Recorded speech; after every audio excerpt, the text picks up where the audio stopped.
The U.S. President Donald Trump has extended the ceasefire with Iran, but peace talks remain in limbo. The White House says Vice President J.D. Vance will not be traveling to Pakistan. Iranian media, Tasnim, reported that Tehran had decided to skip the second round of talks in Islamabad.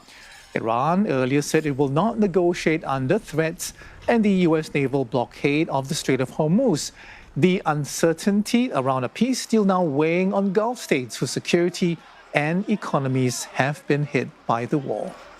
And for more insight on what this impasse means for the Gulf states, let's speak now with Stephen Zunes, Professor of Politics and Program Director for Middle Eastern Studies at the University of San Francisco. Professor, it's good to see you again. We want to just ask you something a little bit different, and it's really about where the GCC countries stand at the moment. I'm wondering whether they are helpless and passive observers, or are they actually playing an active role behind the scenes?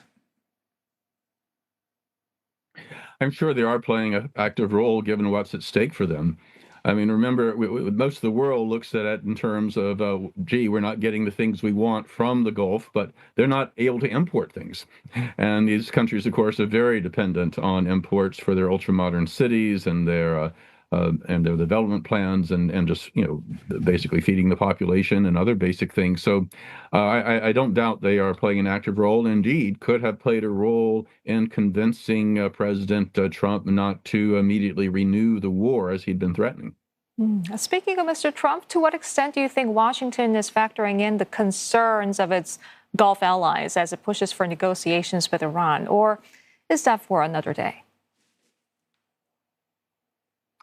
Well, I mean, obviously, the how these Gulf allies can respond, how they can return to normal trade, of course, something that's very important to the United States. He has very close financial ties with these countries, and indeed, his son-in-law and his sons, have major investments from the sovereign wealth firms of these countries. So there's even a personal connection as well.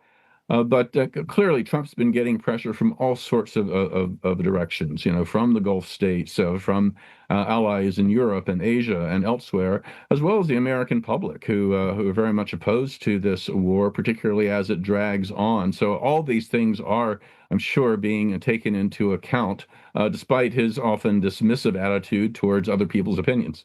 And on the other side of this, what about Iran?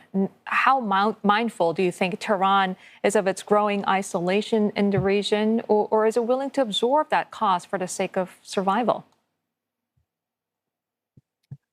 Well, they certainly damaged the rapprochement they had enjoyed with some of the Gulf states in recent years, because in responding to the U.S.-Israeli attacks, they didn't just attack U.S. assets, but the infrastructure of these countries as well, and that's obviously upset them very much. So while they're angry at the United States for launching this war and getting in this situation, they are obviously very upset at Iran, for targeting them as well. But Iran was already very isolated due to its brutal repression against pro-democracy demonstrators back in January, having lost their only governmental ally in the region, Assad, to a popular revolution a year and a half ago, and of course its allies like Hezbollah and Houthis, suffering a major damage from Israeli strikes. So they've been isolated for some time. But that's part of how they roll. I mean, they in many ways revel in their isolation and this kind of self-righteous attitude of they're doing God's work and that kind of thing. And the further isolations come from this war. That they're twisting it to play with their narrative and to hold on even longer. Professor Zunes, most, if not all, of the GCC countries are feeling the direct impact of the closure of the strait. You could say, not for the first time, but I'm wondering, are they right now planning alternatives? I mean, like more pipelines, maybe it's railways, maybe it's another waterway?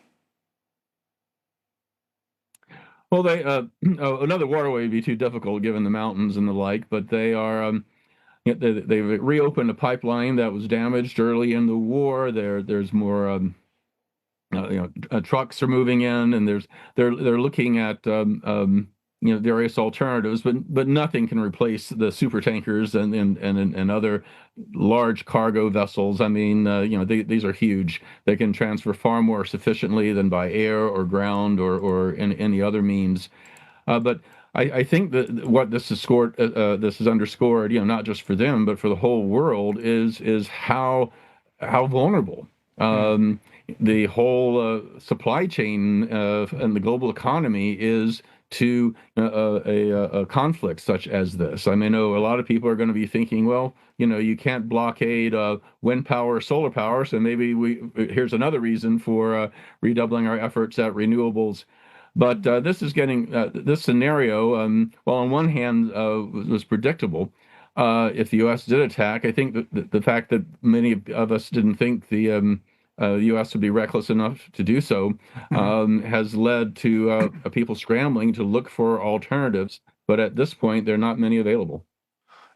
So right now, Professor, we know that one demand, from Iran is for U.S. forces to pull out of the region.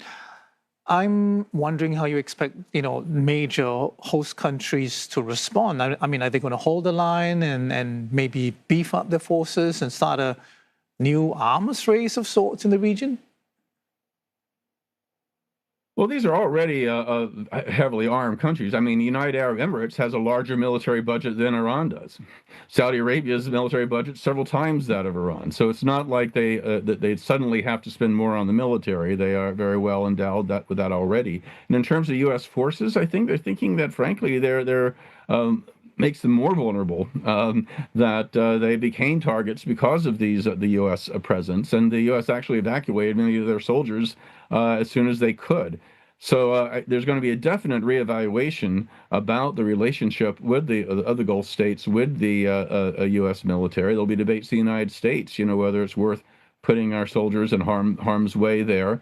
But also, I think they're recognizing that they are either going to need to diversify their alliances, or indeed redouble their own defensive efforts. And looking beyond the immediate crisis, Professor, do you think the Gulf security landscape and its appeal to investors can ever return to what it was before? And what sort of lasting shifts do you expect? This will have a long-term impact. I mean, even if there's a peace established tomorrow, it's going to take many months before the supply chains and other things get back going.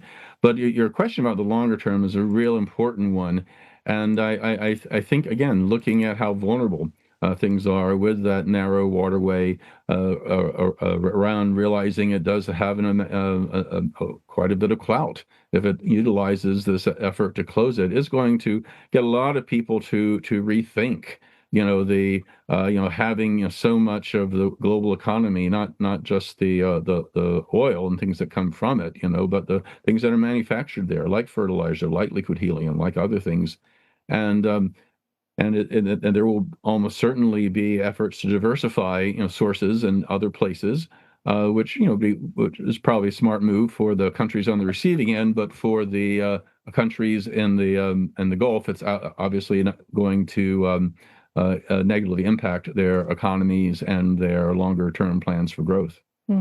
All right, Professor, we'll have to leave it there for now, but thank you very much for joining us. Stephen Zunes, Professor of Politics and Program Director for Middle Eastern Studies at the University of San Francisco.